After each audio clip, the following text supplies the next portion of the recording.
Here is a little cheat code for all you athletes out there. The Mayweather defense. The Mayweather defense is what I call a bulletproof concept, right? A bulletproof concept is a technique, a strategy, an approach that gives you leverage over the majority of the field, right?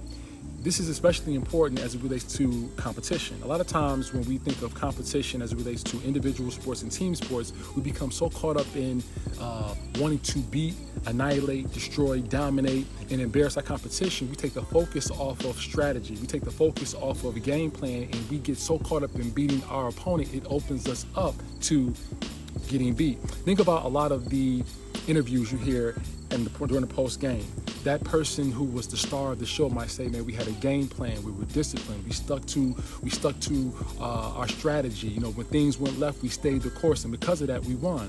Mayweather has discovered, or maybe he even created, an approach that makes him hard to hit, right? And because of his defensive scheme, he makes boxers, when they throw punches, susceptible to counters, right? So the objective of boxing is to hit and not get hit. Now, a lot of people clown Mayweather. They get after him because they say, man, this guy doesn't box people, right? He doesn't box people. He does this defense, song and dance that he's not really boxing people, and open himself up to injuries that may even get worse once he's done.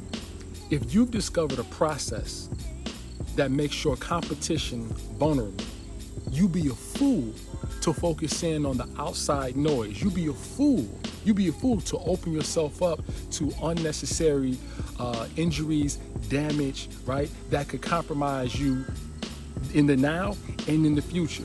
My thing is this: figure out what are the bulletproof concepts. Figure out what the bulletproof concepts, and figure out which bulletproof concepts work for you. You got to look at you, your dimensions, your skill set, your size, your strength, so on and so forth. Whatever industry you're in, whether you're in sports or not in sports, you have to figure out what techniques are going to work for me. And I'm going to exercise those techniques. I'm going to master those techniques, and I'm going to apply those techniques. And I'm not going to get concerned about what everybody else has to say, as long as those techniques are putting me in position to do good for myself, do good for my family, do good for my community, and do good for my industry. I hope that makes sense. My name is Marv Fox Jr., and I help highly successful and ambitious people discover their purpose in 2 simple questions. Done.